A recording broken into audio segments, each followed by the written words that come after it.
My name is Brian Horner, Curator of Collections from the Estes Park Museum. Today is February 25th, 2014. I'm at the Donahue residence in Nederland, Colorado, interviewing climber Topher Donahue for the Estes Valley Mountaineering Oral History Project, a joint project between the Estes Valley Library and the Estes Park Museum. Let's start out with your full name, please. My name is Topher Donahue. All right, and when and where were you born? I was born in Wild Basin, just on the south edge of Rocky Mountain National Park. A little cabin in the woods there. Born at home. That's born at pretty home. Cool. Mm-hmm. How would you describe yourself as a climber? I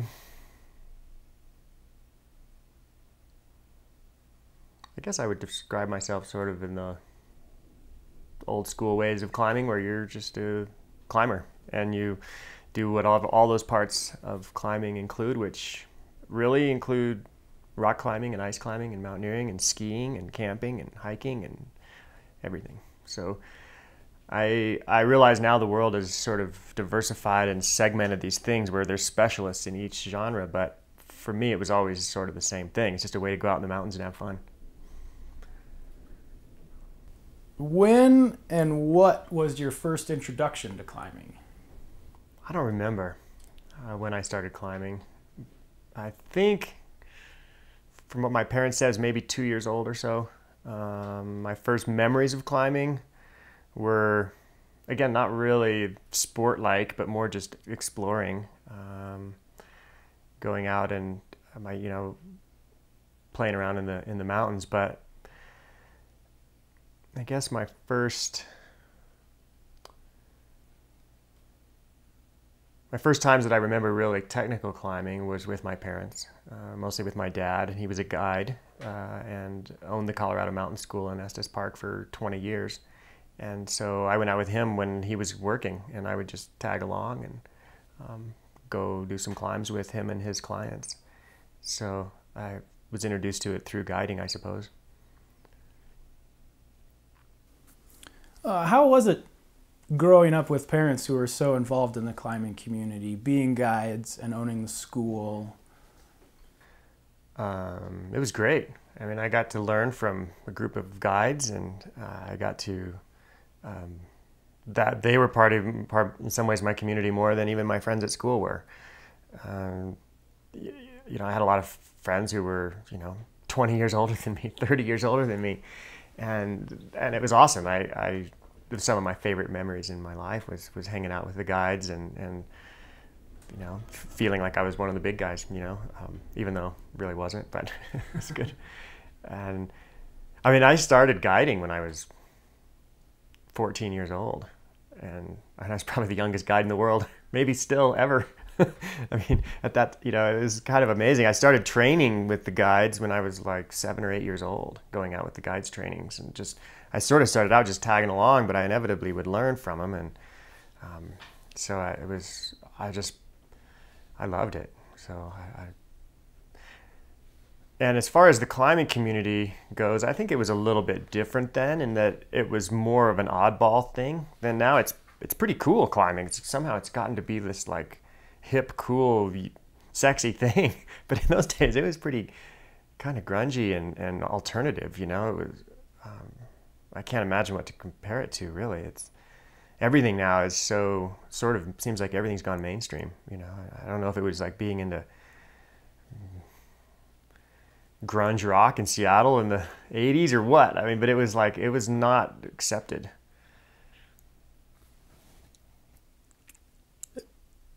So you grew up around climbers, and your parents were climbers and guides. At any point, did you want to kind of branch out from that because it was what your parents were doing? Kind of a little rebellion, or did you always feel like a part of the climbing community, and that was kind of always what you enjoyed doing? It's funny that it's a funny question, because if anything, I sort of rebelled by getting really into climbing. And the reason for that being is that climbing is dangerous, and I can see why my parents might not have wanted me to get that into climbing. And I have kids now, and If they decide not to get into climbing, that's fine with me. If they get into it, I'll do it with them. We go climbing a little bit, but it's not this thing that I really feel like I want them to do. And I think my parents had that view with me. Like, I mean, I would always ask for climbing gear for my birthday and for Christmas, and I would never get climbing gear for my birthday or for Christmas. They were, you know, it was, especially in those days, there was no sport climbing, there was no crash pads, there was no rock gyms. When you go climbing, you pretty much had to make your own safety systems, and the gear wasn't as good as it is now, and it still is dangerous. And so I think they were happy that I got into it. It wasn't that they didn't. It wasn't that they particularly told me not to be into it, but they tried to put the brakes on. They were sort of like, you don't need to go to Yosemite yet, you know, you don't need to do this stuff.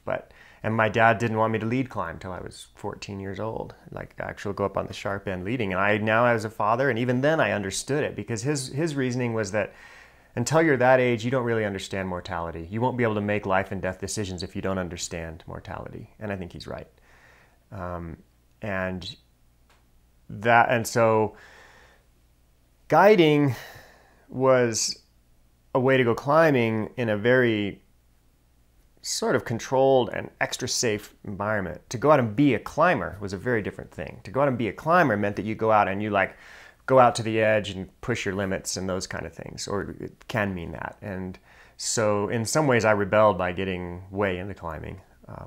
So I never really had a time where I thought I wanted to go not be into the mountain sport. I was, in some ways, I'm less obsessed by it now than I ever was. I really was into it during my, like even when I was, you know, 9, 8, 9, 10, 11 years old, I was really into the mountain sport thing. And I couldn't really do it because it wasn't a good kid sport.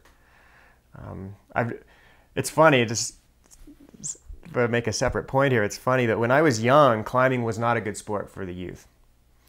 And now that I'm older, climbing is a young person sport. And I feel like I sort of missed it. Like it was, when I was young, it wasn't cool to be a young climber. It was just this weird thing. And now that I'm old, it's not cool to be an old climber. It's way cooler to be like a 20-year-old boulderer. And so I sort of missed it on both accounts, which was great. It was great to be a misfit. So did you find being a younger climber and being really interested, you know, were the older guys that you knew, the older climbers, older guides, were they really supportive of that? Yeah, they were awesome. And it was amazing because I would go out and go climbing with these guys and they would take me climbing with them. And you know, when on their days off, I'd go out with some of the guides and we'd go climbing. And I don't ever remember having a sense of, you know, who's the kid, you know, the boss's kid or whatever. Like it was, they took great care of me.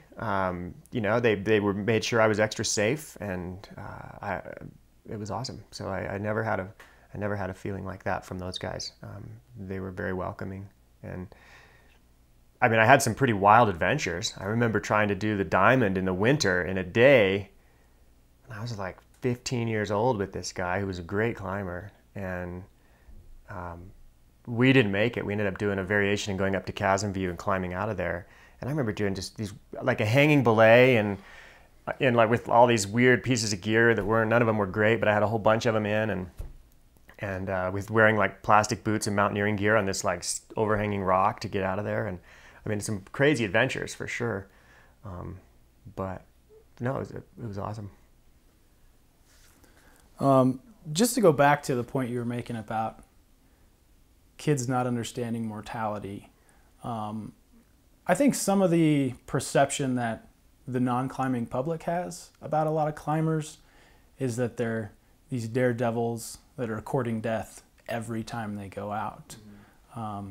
You know, I think a lot of that comes from, you know, they see climbing as they see, you know, Honnold on 60 Minutes soloing, and they think, you know, that's most of their exposure to climbing. So if you were to come across someone who questioned that, the danger aspect, you know, what would you say to them in order to kind of show them more of the reality and that climbing can be very safe if you do it the right way?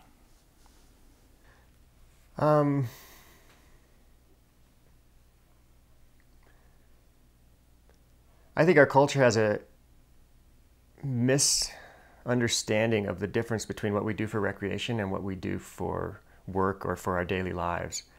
I think the things we do in our daily lives are insane. I think the fact that we jump in our cars and we haul ass down the highway with a whole bunch of other people doing the same thing, and we eat all this weird food because we can't deal with eating good food, and we have these really stressful jobs that cranks up our heart rates and our blood pressure and our stress level to this point where we kill ourselves through our daily lives. And yet if we go out and we do something that risks our lives for recreation and fun, and because it makes us feel good and brings down our blood pressure and makes us feel kind of a Zen state, then we're viewed as these risk takers. And so I think that our definition of risk is a bit messed up as a culture. I mean, we've sort of created this lifestyle, at least in the Western world, where we have this sense of a cushion between us and risk. And I don't think it's really true. I don't think there is a cushion between us and risk. I think life is risky. And I mean, I worry about my kids every day. They go out there. I mean, having kids, it's like we all know that we worry about our kids, whatever they're doing. It doesn't matter what they're doing. And so, what do I do? Not take them to the ski area because they might get hit by another skier? Well, that's an option. But they have such a rich lives because we live near a ski area. And the risk of climbing is certainly you go through these phases of when you're learning to climb, you have these periods where you're taking greater risks. If you do it by yourself without a good instructor, you're certainly taking some pretty big risks then. If you learn correctly, you can learn to climb in a way that makes it fairly safe. I mean, I've climbed 100+ days a year for almost every year of my life, and I've never really been injured. I mean, it could happen anytime. I could go out tomorrow and get killed climbing, I suppose, but I view it almost more like yoga or jogging or going to the gym. It's what I do that makes me feel good. Is that a good answer? That's great. That's fantastic. So as you were rebelling against your parents by getting super into climbing, and also I would guess you were guiding at the time too, what kind of goals did you set for yourself as a climber, and kind of how did you balance your personal climbing with your guiding? Well, in the end, probably my personal climbing has a lot to do with why I stopped guiding. That I sort of realized that in the long run, most people that I observed that were guides either stopped their own personal climbing or they stopped guiding, or potentially both. And I've never really questioned my desire to go out climbing. To take people climbing and guiding is something that I really enjoyed at times, and other times I felt like I didn't want it to be my job. I just wanted to do it for fun. And I suppose that's the same with anything you get into professionally that's also overlaps with your recreation. But as a goal, my goal it was really interesting. When I was even a teenager, I realized that my goal with climbing was to do it until I was an old man. And that meant a whole lot of things. It meant I couldn't get badly hurt or killed. It meant that I also needed to have longevity of inspiration. And I'm working on it, now in my 40s, I'm totally inspired. I go climbing all the time. I went climbing yesterday. And so my goals are more around the lifestyle of it and fitting it into my life as a father and as I get older. And when I was younger, I fit it into travel.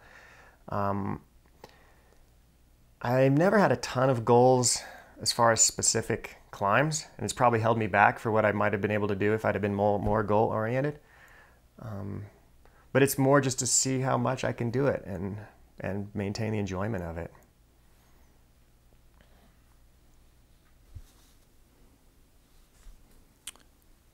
Who were some of the climbers when you were younger that inspired you, or that maybe you looked up to?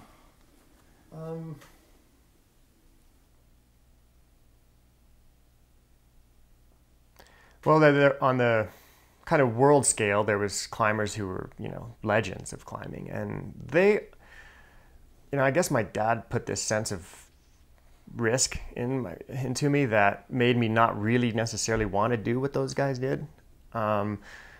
So in some ways, the heroes like Leighton Core and Reinhold Messner and those guys they terrified me a little bit, in the sense of that I was learning the skills that I could go out and do the things that those guys were doing, but that I didn't know for sure if I wanted to do them.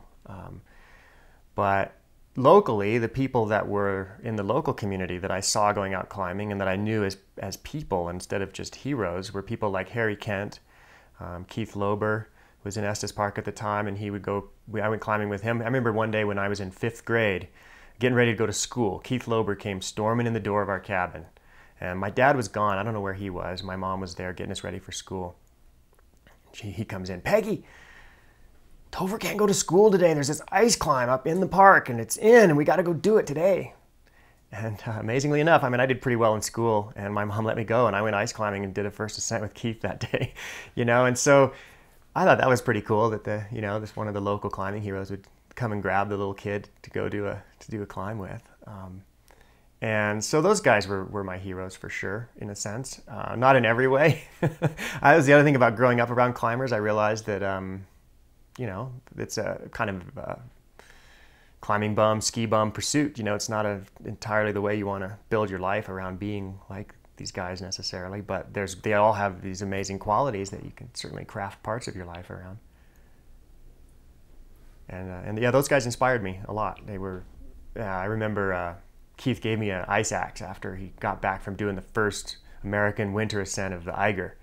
And he's like, "Oh, I got this ice axe I'm going to give you, but I got to climb the Eiger first with it. I need it." So he went off and climbed the Eiger, and they had like, I want to say it was 5 or 6 ice tools with him on that climb, and it was one of the 2 that didn't break on the ascent, and he gave it to me when he got back. He's like, "Yeah, no, yours made it, and he still gave it to me even though he'd broken all the rest of his tools. So it was good friends and sort of heroes too. That's awesome. It's interesting that you mentioned those guys and viewing them as like the local legends, taking you out. When we interviewed Kelly Cordes, he had similar thoughts to say about you. Like, he was so excited. Right. And you guys actually went out and did a first ascent. Mm-hmm. And he talked a little bit about that. Do you have some recollections of that day? Well, when I did the first ascent of Crazy Train with Kelly Cordes, it was a cool transition into a different, I guess, phase of my life in a sense, because then I was the local climber and had established myself as a climber and was there. And there were these new guys coming into town who were excellent climbers. And, I had the local knowledge, and these guys had motivation, and they had talent, and Kelly was one of them, and he's an awesome climber. And we went out and and it wasn't really like this big planned thing to go do a first ascent. We went and climbed the Smear of Fear that day, and we were looking over at this other thing. We're like, well, we should go do that too. It looks great. And so for us, we were climbing, and we ended up doing some variations there too on that same wall with different partners and stuff. But having Kelly move to Estes and some of the other younger climbers that have moved to Estes recently. Kelly's more my age, but like there's a kind of a group of younger climbers there that are super motivated. They're training really hard, like athletes, and it's fun to see this like fired up energy about the local climbing scene there. Estes has been for a long time kind of a sleepy climbing community. There's certainly been a lot of talent and a lot of great climbing going on, but you never heard about it much until recently, and now it's finally starting to come into its own, which is great to see. Anything else about that, or is that? Well, I think that's great. Okay. Yeah.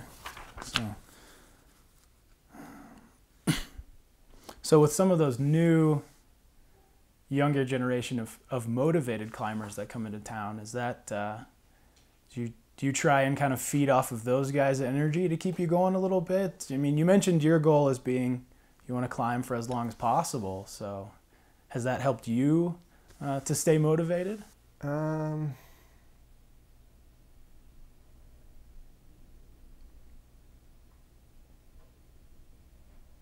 don't know, maybe the opposite. Maybe it makes it harder to stay motivated. They're all so motivated and train like fiends, and I never really was out into training. I'd rather just go climbing or go skiing or whatever. I just like being out there, and the young generation, I would say, if the younger generation that's getting out there, get it. I think the thing that they inspire me most for is sort of the attitude of just going for it and enjoying it and enthusiasm for it. And it's not this super serious, Shackleton survival kind of an experience. It's really more about just going after it. And I think that's what inspires me most about the younger climbers these days, is they have a great attitude. Do you think that's significantly different, that kind of more train but also have fun attitude? Is that significantly different from past generations of climbers? Were they a little more serious about it? I think in the past, like the people that I looked up to, and that I grew up kind of with them as sort of the generation I looked up. I watched climbing and looked up to some of them and enjoyed climbing with them. I think it was viewed as a little bit more serious. I think that, I sort of came in at the tail end of the sort of thou shalt not fall period, where it's like the leader should not fall.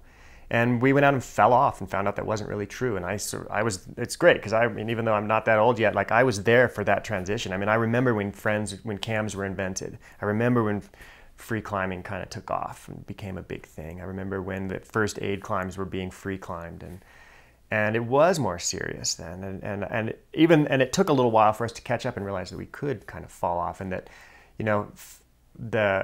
when I started, only the like freaks would go out and take leader falls. And very quickly, it sort of became more the norm to push yourself a bit. And so to go out and just like fall off a climb 10 times would have been viewed as kind of irresponsible back then. And the visionary climbers perhaps were doing it, but they were probably viewed as a bit irresponsible. And it took, I suppose between the late 70s and the late 80s was when the climbing community kind of accepted this a little bit more go for it attitude with, sport climbing came along, and people started pushing the grade to the point where they had to fall in order to figure out how to do the climb. So it was a bit more serious then, and it came out of this exploration thing where, now we make a bit of a thing about doing a first ascent, but in those days, in sort of the prior generation, that's all they did was like in Leighton Core's day, if Royal Robbins' day, Warren Harding's day, those guys, that's when they went climbing, they did first ascents. There was no differentiation. Sure, they'd sometimes repeat a climb, but most climbs had not been done yet. So I kind of got in at the next period, and where the free climbing was taking off, and it became more fun. I think climbing has that tendency to be this thing where you look back and you say, wow, that was a great day, but at the time it can be kind of miserable.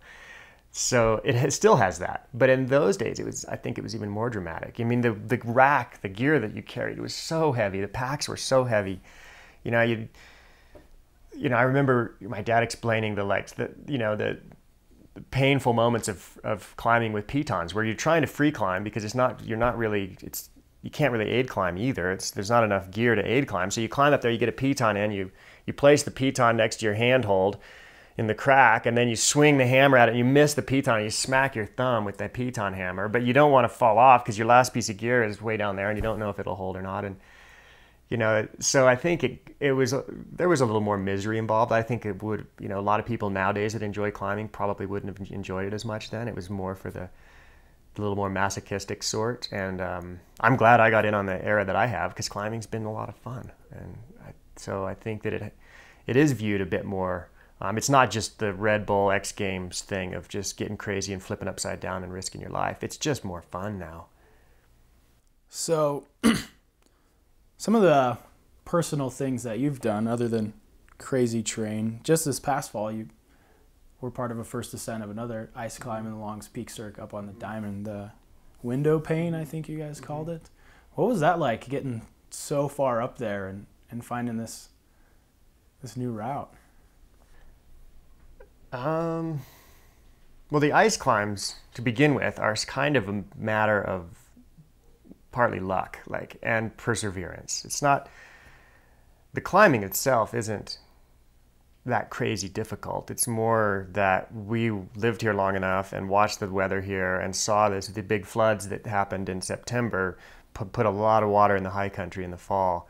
And so we knew the ice climbing was going to be good. We went out and climbed the Smear Fear this year in September, and it was 80 degrees in Boulder that day. And when we were up there, we saw the ice on the upper wall, and we thought it could be a year that's going to come in. And other climbers had gone up there and looked at it. We'd looked at it for a long time, and this ice smear that forms on the left side of the diamond, and so it's I would say it's almost more a feat of perseverance and timing than it is of climbing. But once we did get up there, it was hard ice climbing, but it's not near as hard as being here for 20 years waiting for the thing to actually form in the first place. So, I mean, I do like getting in on first ascents, and it's almost more because these days there's so much information out there. One of the things that's changed a lot in the recent revolution in climbing is sort of an information revolution. And it's that there's so much out there that you go out and you do these things with almost a complete certainty of what you will encounter. Like, sure, you might not know the exact shape of the footholds you're going to stand on or something, but like, all these details. And I enjoy knowing a little less about what I'm getting into and sort of finding that. And that's what inspires me most about first ascents, is sort of getting out there and having that experience of discovery. Like on that climb, there was a little, on the window pane, there's a little shelf of rock that sort of hides the bottom of that smear. So you have to go all the way to the base. Even from 50 feet below it, we couldn't see for sure that it was in. So we did 6 pitches of ice just to get to that. And they were great, and they've all been climbed before, and they were fantastic ice climb. We've actually climbed them before too.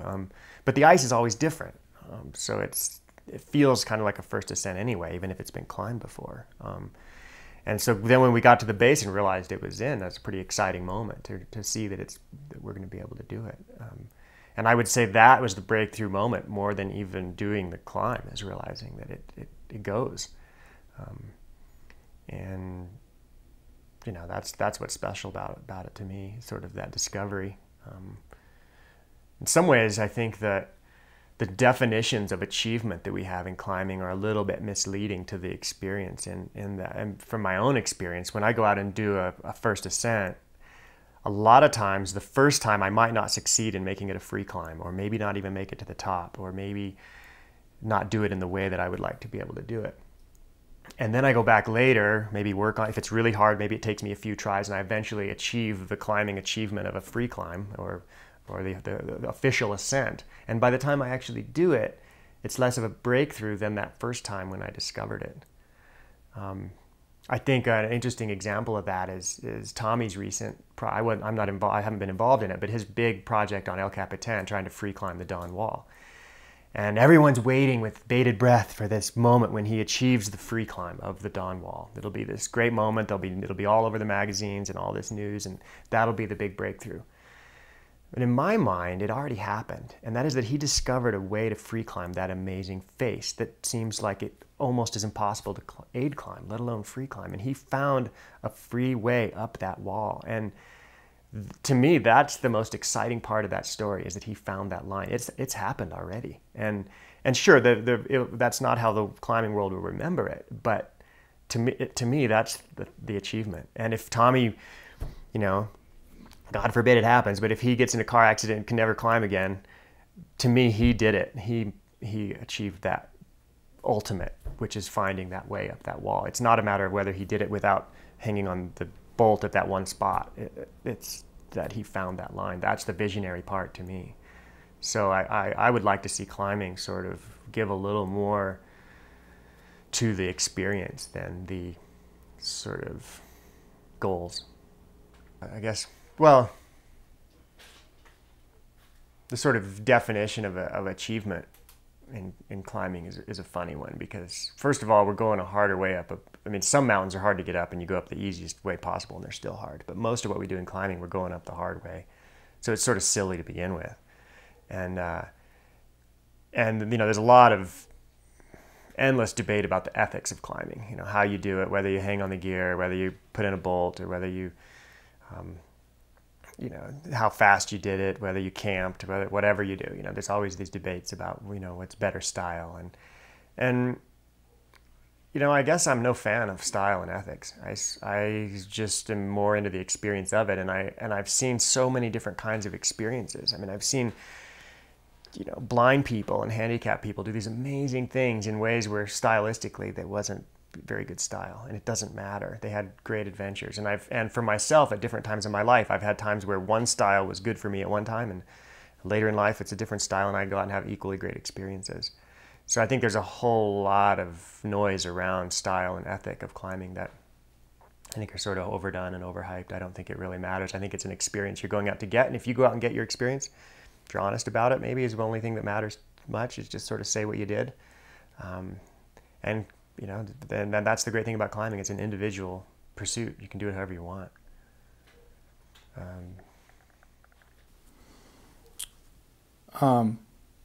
Going back a little bit, you were talking about enjoying really the visionary aspect of first ascents and finding a route that you think might go and that. Can you give an example of when you personally found a line and then put up a climb and went through the whole process?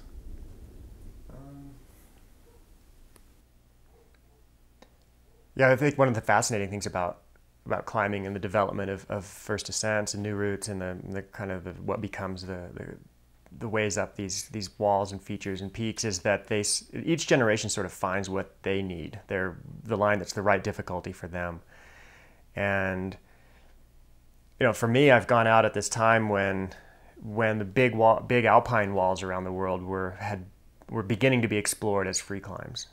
Now they're harder and harder climbs being done, of course, but I feel like I lucked into a time when I was able to go out to these places in Patagonia and the Bugaboos in Alaska and Kyrgyzstan and, you know, and go out and find these walls that were, and lines up these walls that were just the perfect difficulty for me, which feels very selfish and like, wow, this was just perfect for me, amazing.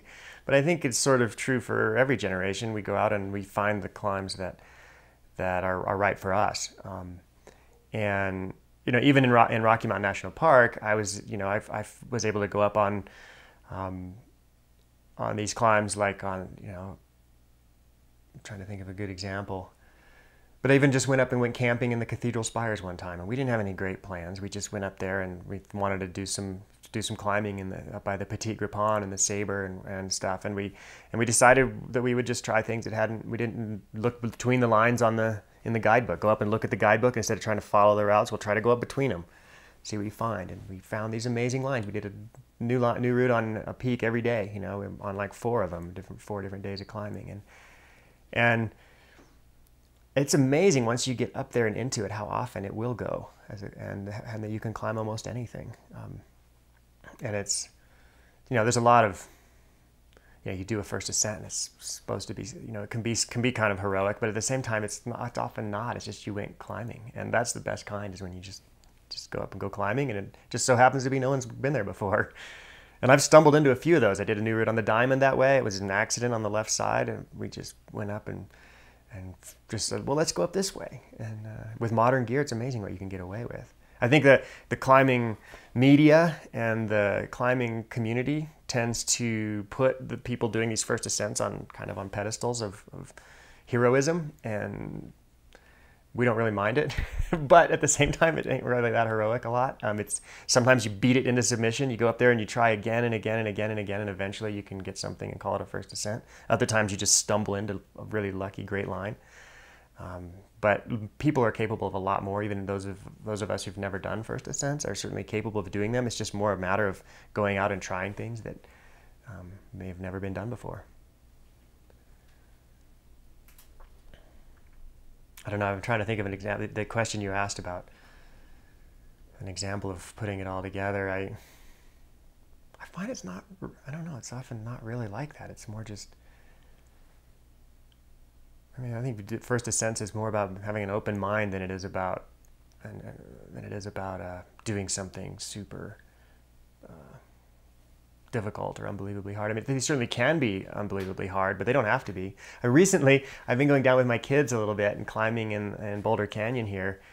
And what I've been trying to do is find climbs that are easy enough. And I find that to be way more difficult than finding climbs that are hard enough. And I'm talking about climbs that don't even make the guidebook ratings. Like, we're talking 5-1. And there's a reason there's not many 5-1s in the world, and that's because they're hard to find. You know, once you have the climbing skills, you can climb. You know, I mean, I can do most climbs in most climbing areas, and that's fine. But to find a 5-1 is a whole nother challenge. You know, all it takes for them is something that, like, you know, if there's a section that's like chest high on me that's blank, they can't get up it. And so I've been trying to find things, and I found them. It's great. I've been putting like 40 years of climbing experience to use to try to find the easiest climbs around. And it's been great. It's a fun challenge for me, and they love it. They call it climb exploring, and that was their word. They came up with it. It's because we're not just going climbing, we're going exploring and using climbing. Like for them to go out and go to a crag and do a climb that's already established and whatnot, it's kind of weird and scary and hard and whatnot. But when we add the exploring element, they love it.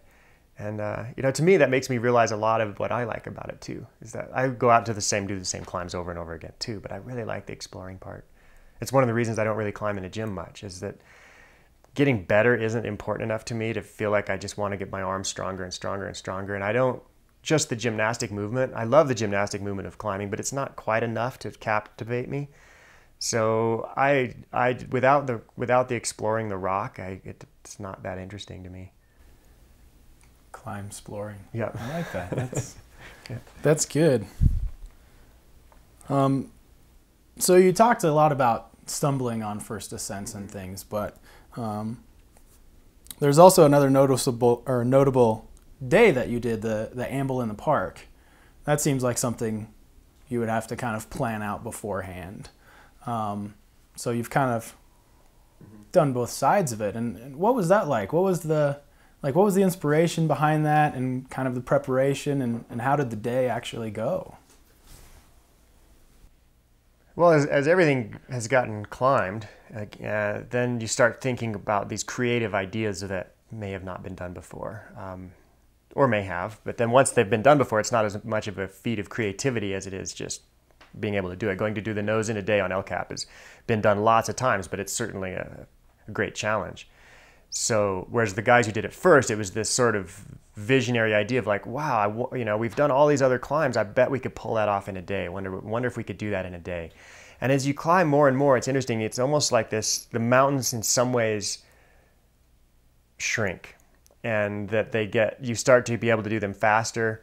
When they went from aid climbing to free climbing, all of a sudden the diamond was possible to do in a day, and the diamond's not that big. It's way up there, but it's a relatively small rock face compared to the big rock walls in the world. It's plenty hard. There's other issues like weather and altitude and stuff. Diamond's way hard, but it's not so huge. So once they started free climbing, the diamond became a reasonable thing to do in a day. And then you go to the next level and you start thinking about, well, what if we did that and something else in a day? Well, let's do the lower east face to the diamond and in a day. And then the park itself, you start running around the park and you realize that it's a pretty compact area. There's a lot of climbing in a really fairly small area. You first go in there and those valleys seem really far apart. And then after a little while, you realize, wow, it's not that far between Black Lake and Sky Pond in the area. They're actually just right across the other side. You could just cruise right over there. And so in some ways, as the mountains sort of compressed within our sort of speed and skill at climbing, we started thinking, well, what if we link up a few of these things? What if we did a climb in every valley? And we didn't know how far we could go, to be honest. It was there was a lot of distance between there. But what we did know is we could get up Longs Peak and go climb some other things and get down to the Bear Lake. Start at the Longs Peak trailhead and get back to the Bear Lake trailhead. And we thought we could do a few of those, but we didn't know how many. So we left a car at Bear Lake parking lot, or had a friend leave a car at the Bear Lake parking lot, and then we drove up to the Longs Peak parking lot and left at like 3 a.m. and we just went from the parking lot with like climbing gear on, like harnesses on, rope over the back, rack on. Like we had a little tiny pack with food and some water purification in it, and we topped out Longs Peak at 7:30 a.m. We did Per Vertical Sanctuary, and then we were going down the backside then we went down the backside of Longs Peak into the Black Lake area, and then we did the North Ridge of Spearhead. But we did the easiest route on Spear. We did the easiest route on most of the formation, so it wasn't like we were climbing super hard. And it was more like a, just distance thing than really climbing difficulty. And so we came down from that, and it was like 8:30, and we're going down the trail, and this hiker came up the trail and was like, saw us, jangling climbing gear, moving pretty quick. He's like, well, what are you guys doing? What are you guys going to do? And we're like, well, we just did Longs and Spearhead, and now we're going to go maybe climb some more. And he was upset. He's like, no, you're not. He thought we were lying to him. we're like, well, I'm sorry. Sorry to bum out your day. We're just going climbing. And so we went down and then back up to the Petite Grippon and climbed the Petite, went down the backside of that, which leads you into the Andrews Glacier area. And we went up Andrews Glacier and got up onto the divide and topped out on the divide and went down Ptarmigan Glacier to the, I guess, Tyndall Glacier down to the base of Hallett. And the climbing on that day was actually some of the easiest part of the day because we were actually able to sit and belay. Like the hiking in between was working us by then, but the climbing, when we get to the climbs, you'd be exhausted. And the climbing was reasonably easy for us, but like this 5.7, 5.8 climbing was fine for us, and whereas like the hiking all day, we did 20 miles of hiking that day. And so we went up by that point we were getting pretty tired, and we got to the base of Hallett, and we approached from the divide, whereas normally you'd come up from underneath, whereas we came down from above, walked along the base, and I'd guided Northcutt Carter a bunch of times, so I was really familiar with it. So I just walked up right to the base without even looking around, threw down the rope and tied in. We're getting pretty tired by then. We'd been on the go all day long and covered a bunch of miles and a bunch of vertical, and tying the rope, I'm like, all right, I'll lead first. And we weren't simul climbing a ton, but we would a little bit, where we'd both climb together a little bit to get to so we were linking pitches, but we weren't doing that a lot, just little sections at the end of a pitch maybe. So we'd link maybe 2 pitches at a time. And then so I start going up this thing pretty fast, and and I start seeing like rock dust, and I like, no, that's weird. There was a bit of a rock fall here, and then I start getting up to this point. I'm like, it just all of a sudden is not familiar at all. There's just like this big, I remembered like super easy terrain and climbing up these big ramps, and I couldn't find them. They were gone. And I finally climbed up to a point where I stuck my head around the corner. There was just this enormous rock scar. And I thought, wow, there was a huge, I thought our day was, or at least that climb was done for us. And I stopped and I tried to kind of go up, and it obviously was going to be harder climbing. So I climbed down a little ways and set up a belay and brought Mike up. And, Mike Pennings was my partner that day, and he's a great partner, super strong. He can go forever and the right attitude for that kind of day. And so he gets up there and I'm like, well, I don't know, maybe we can climb through here. And he managed to climb like a variation that was probably 5.10. Which, the Northcutt Carter was supposed to be 5.7 or something. So we found a way around it. But as it turned out, there was a massive rockfall that ripped off like an entire pitch. And, it's still like that forever, for as far as I know. But so we climbed up to finish that climb and went back to the divide, cruised the divide a little further north.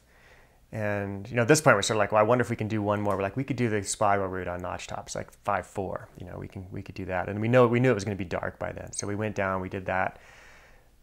Went down Ptarmigan Glacier, and the glaciers were in great condition for us. They were like super easy glissade, so we were able to just slide right down and then do the climb. And we came back down to the base of that wall after doing the spiral, and we were pretty wrecked. Like we were, like Mike's one of the strongest guys I know, and I remember walking behind him down the trail, and he would just bouncing off the side of the trail, like staggering, And we got to the trailhead, and driving home was pretty tiring. We did it took us like 23 hours or something like that. So, and those kind of things, I don't know if people will ever do them again. They'll do their own. Other link ups in the park have been done, linking the biggest faces in the park, linking up other things. And those link ups are more fun if they haven't been done, I think, because when you're going to suffer that much, it's nice if you're sort of suffering alone instead of worrying about what other people are doing. But I've noticed an interesting trend in climbing is that, so first of all, you go out and just doing it is sort of the first thing. And then someone else comes along and says, well, let's time it. And then we'll do it the fastest. And so in some ways, people go up and do the fastest descent. Well, they may also be doing the first time descent, and that you first, you don't even care how long it's going to take. You're just going to see if you can do it. It's like, okay, well, maybe we can get it done in under a day, and in a single push. And then, so climbing has an interesting sort of competition in it, in that you sometimes you one up the previous guy by doing it in a different style or than it's been done before, and then you change the rules and make it your own version of the game. Then you solo it, or you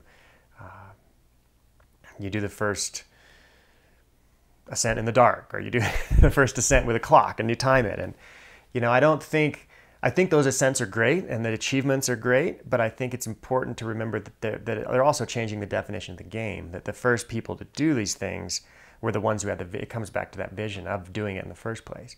And it sort of, I think that the people nowadays who are doing the nose of El Cap faster and faster and faster are not achieving a greater goal than the people who did it for the first time in a day. And it just becomes sort of a way of playing a game that's fun, and that's what it really should remain. It doesn't have to be. It's not that the new guys are increasing the game. They're just playing the current game.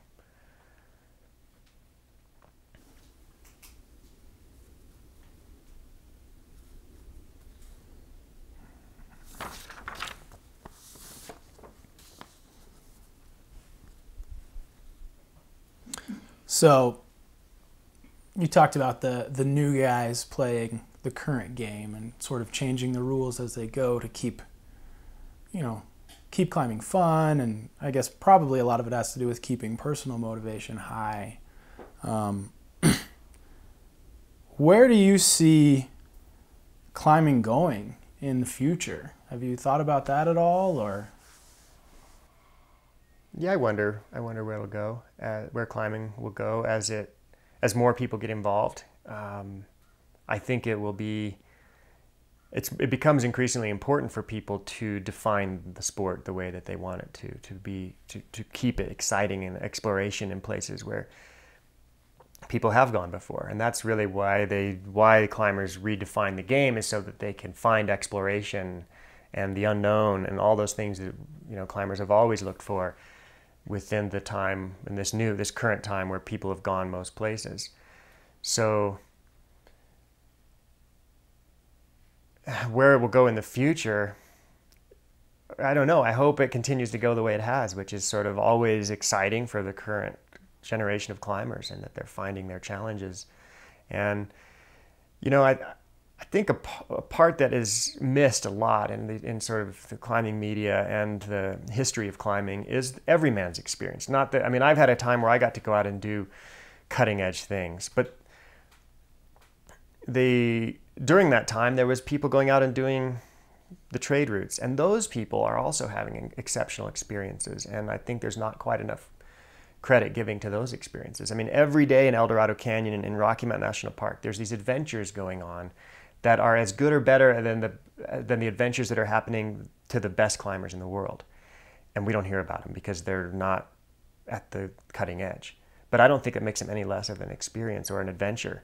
And so I think that my hope is that in the future, kind of every man's climbing experience will become the norm, and that the credit, and I mean, I suppose in some ways every man's, that's not the best way to put it, but what I hope is that how to put it? Well, one way to look at it might be to look to Europe, which we sort of always have looked to Europe in terms of the development of climbing. And if you look at Europe as it is now, the standard of the normal climber is so high that, you know, everyone's an expert. And even and here we have less of these bolted climbs, and it's less established in a way, but that the normal climber is becoming better and better, and that's exciting to me for the future of climbing. And that right now, you know, the standard, well, I shouldn't say right now, like 15 years ago, the standard route on the Diamond was the casual route, and nowadays they're all getting done. Like the 512 routes on the Diamond are getting climbed all the time. And that's the exciting part about the future of climbing. You know, the people are going to go to, the normal climbers are going to go to Yosemite and free climb El Cap. They're going to go and do the hardest routes on the Diamond, and they're going to do these hard ice climbs. They already are. I mean, the window pane got done immediately a couple times after we did it. So the standards are increasing dramatically amongst the normal climbers. And the climbers that stand out as the superstars are not as head and shoulders above the rest as they used to be. And I would guess that's going to be the future of climbing, is sort of higher and higher standards amongst the average climbers. Do you think with higher standards among the average climbers, do you think they'll also become a larger base to the pyramid, if you will? Those recreational climbers that don't ever reach, maybe they don't ever climb 510, but they climb a lot. Do you think that number will grow? Yeah, I mean, I think the number of climbers is going to continue to grow as long as we have a lifestyle that can support recreation. And I think that with rock gyms, there's a lot more people getting introduced to climbing, and it's great, and they're coming at it, and they're excited, and they're coming from all over the world and all different cities all over the country where there's no climbing nearby. And that's great. And some of the best climbers in the world are coming from places where there's no climbing. And they're moving, of course, to places where there's climbing, but they're cutting their teeth in places where you never would have been able to climb before. And while the average climber's abilities I think are going to increase and are increasing, I don't think it means any less for the people who go out and climb 5'8", 5'7". I mean, my parents were lifetime 5'8" climbers. They never really aspired to be better than that, and I think that's fine. In fact, it's great because then if you don't attach achievement of, well, I shouldn't say achievement. They had plenty of achievement. It was if you don't attach improvement to your enjoyment of climbing, you're going to enjoy it a lot more, and a lot more the days you go out, because climbing's not just about doing it at better and higher standards. It's about doing it well and enjoying it and having adventures and nice days that you remember your whole life. So I think with more and more people climbing, there's going to be more people at all levels enjoying it, and that's okay. I mean, the person on a 5'6" in the park is going to be having just as much fun as the person repeating Tommy's 5'14" on the diamond. For sure, having the same amount of fun.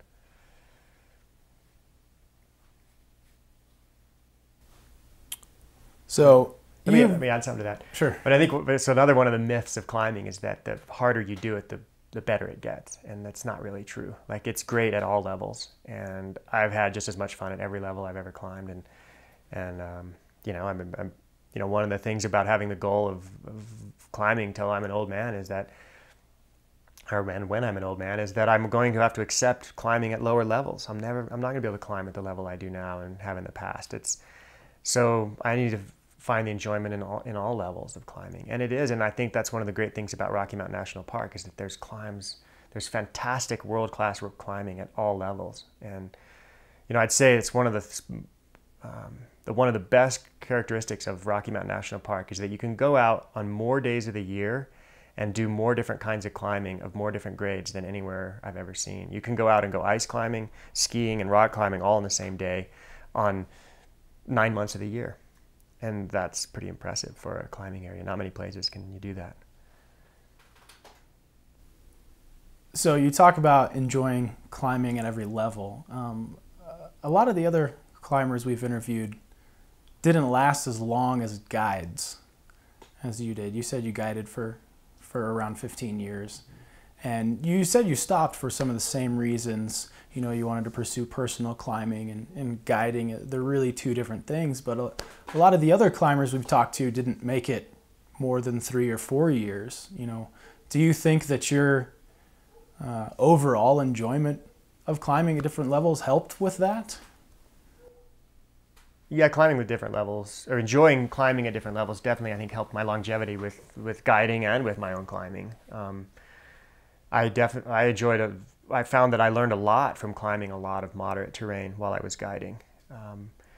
The reason I moved out of guiding wasn't even so much about not liking guiding even. It was that professionally I found other challenges that I was interested in.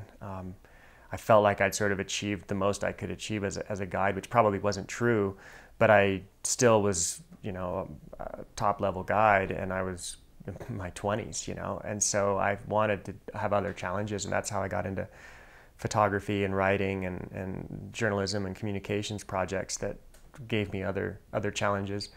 And part of that was the longevity thing too. I realized my body couldn't take guiding and climbing. I had to sort of pick, and I didn't have to pick then, but I knew in the long run I would have had to pick. So there was and I had some injuries in my early 20s that sort of made me think a little more about that, saying, well, if you're going to pick and choose here, and you're going to only get to use your body so much in your life, what's it going to be? And and I sort of chose my own climbing over guiding. But I miss it in some ways. I miss the enthusiasm of seeing what people get out of their first day climbing. It's a pretty impressive thing. I still get to see it every once in a while with my friends who haven't climbed before, but it's not the same. I did like that part of guiding. So I guess I wandered a little bit there, but I think that was great. So you grew up here in the area. You've climbed and traveled all around the world, but you're still living here. Why? Why are you still here in the same area that you grew up in? What is it that's kept you here? Yeah, I ask myself that question a lot. There's a number of reasons why I live here. I think that I got to travel a lot, and every time I came home from these trips to all over the world, I liked this place more. It made me realize that while there's a lot of great places in the world, there's not really better places than this. As a place to live, it's one of the best. I mean, we have a recreational resource like Rocky Mountain National Park right next to an urban area where you have universities and museums and music and culture and international airports and all the things that we need in our life in this crazy modern life to be part of it.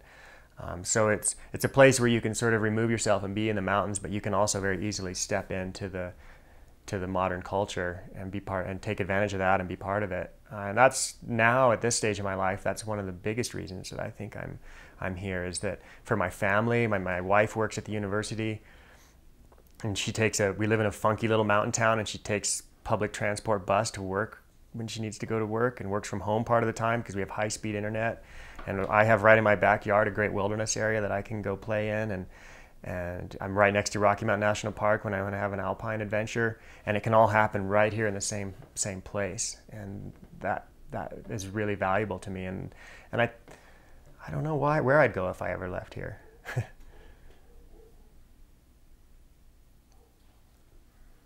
I mean, it's, the access to the city is one of the reasons that I moved a little bit farther away from the Estes Allens Park area, was because I can still get there very easily from here, but here we have public transport right into the city, and that's a really, really nice feature.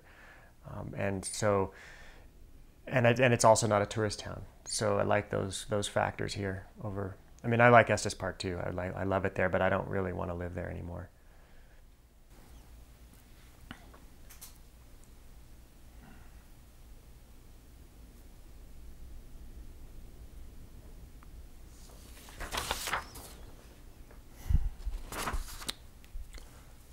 I don't think I have anything else down. Do you have anything else you want to share? Any other stories or I got maybe insights? A couple stories. I think one of the climbs in the park that stands out in my memory as sort of probably one of the most transformational experiences for me was my first time up Longs Peak. And I tried to climb Longs Peak when I was 6 with my dad, and it was just a little too much. My grandma climbed Longs Peak when she was 6. And I think my dad was 7 when he first climbed it, and she went up the Keyhole, and it was back in the day when they stayed in a, like pine bough beds made at the old cabin. I don't think they were old cabins there or something. I'm not totally sure, but anyway, so it was sort of this thing of climbing Longs Peak when you were young in my family, and I don't know if it's such a great idea. I'm not going to encourage my kids to do it so young. There's a miserable part to it for sure, walking up and down that huge trail, but.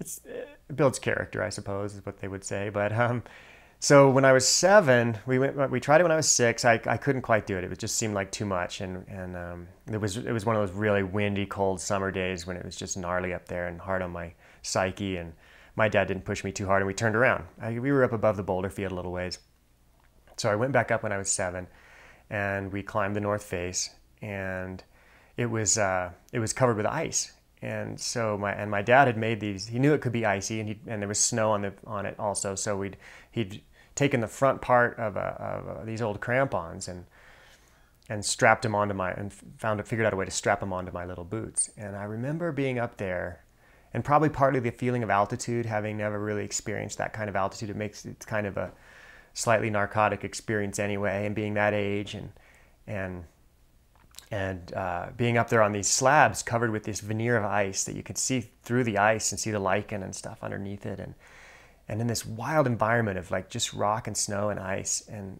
this air that's dry and thin, and you're breathing hard. And I remember going up there and like sticking my front points into that ice and thinking about that experience of it. And I was fascinated with it. And it seemed so raw and pure and intense. And you know, in some ways I spent the rest of my life like trying to get into that headspace and that experience. And you know, my sort of sense of risk kept me from really pursuing high-end alpine climbing to the limit that maybe I might have if I hadn't been afraid of it. I realized that my own strengths as a climber, that's what I was best at, was sort of enduro alpine. And I did some of it for sure, but I also realized that it was, if you push that game very far, it gets incredibly dangerous. Like I feel like I can go rock climbing every day and do moderate risk alpine climbing a lot and feel pretty safe doing it. But like if I push the limits, I can push the limits of rock climbing and feel pretty safe, but I can't push the limits in the alpine. So it's interesting that I tasted that when I was really, really young. And I went out and I got it other places in the world for sure and got to do some high-end alpine climbing. But I usually chose places with pretty low objective hazard and a lot of rock to give that safety factor of good solid protection and being able to get off in storms and that kind of thing. But that day, it opened my eyes to this mountain experience and really I never found a better experience than that anywhere I ever went in the world than what I experienced on Longs Peak when I was 7. That's great. How do you, or, you know, what kind of things have you learned from climbing that you do want to? You mentioned that you don't care really if your kids become climbers or not, but are there certain life lessons from climbing that you learned that you definitely want to try to pass on to them? Yeah, I mean, I have mixed feelings about not caring if my kids get into climbing or not.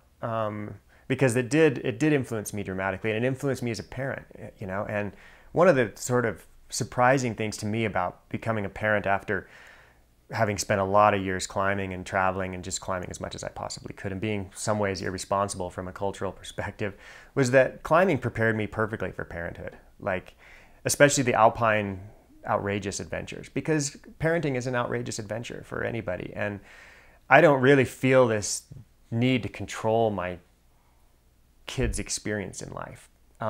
In some ways, they're affecting my experience in life as much as I am them. And just for example, when they were little kids, like for me to get up at 2 o'clock in the morning and do something completely ridiculous, that's normal. Like to not get to sleep at night, normal. To have something rock my world to where I can't think of anything else for a month is normal. And so I think our culture kind of leads us into this lifestyle where we have these schedules and we have these expectations and we have these sort of goals. And in some ways, climbers try to bring those expectations and goals and schedules into their climbing. But climbing also removes us from all those things. And I think there's value to both of that. And I mean, I wouldn't be the person that I am without climbing. And I hope my kids can discover something like that gives them that, where they, whether it be academics to the point where they realize that they can study all night long, or whether it be sports of some other kind or whatever it is. I hope they get that raw, intense feeling that I got from climbing that made it so that other things in life become sort of easier to handle in some ways, I hope they find something like it.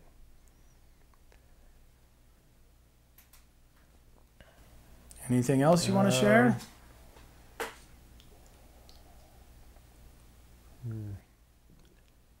I think one of the other days I had in the park that was pretty memorable was doing the diamond with Tommy 5 times in a day, and we did Pervertical Sanctuary and Yellow Wall and D7 and Curving Vine and the Casual Route, and we took 5 sandwiches and some bottles of water, and we left them on Broadway, and we would just go up the up the climb and rappel back down, and then have a sandwich, drink some water, and go do another climb, and come back, have another sandwich, drink more water, go do another climb. And it was a big day. We were exhausted at the end of it. But I think, to me, it was almost an example more of how the achievements of previous climbers and the way that the information age and the development of climbing makes these things possible. It wasn't so much, it was an achievement on Tommy and my part, and I remember it proudly. But at the same time, it would have never happened if they hadn't put a rappel route down the diamond. It would have never happened if there wasn't all that information out there for the climbs we hadn't done to be able to go up and, I mean, because a couple of those climbs neither of us had ever done. And Tommy hadn't done most of them at the time. And so, you know, it's a natural progression more than a quantum leap in what people can do. And I think climbing achievement is often like that. And so is achievement in other things in life. It's, you know, it's sort of standing on the shoulders of those who went before. And I remember, you know, that day we were on the wall, and I remember we passed the same party 3 times, and I felt so bad for those guys because they were having an awesome adventure, right? And we were sort of ruining their adventure that day a little bit because we kept coming by, and then when we'd come by them again, we pass them on one side, and we pass them on the other side, you know, and in many ways they may have been pushing their limits more than we were that day, you know. So that I don't think that, you know, the way that our history is defined necessarily captures the reality of the adventure or the achievement that's going on that day. You know, historically we had the biggest achievement that day, but in terms of the adventure that someone had, those other parties on the wall very likely had a bigger adventure than we did.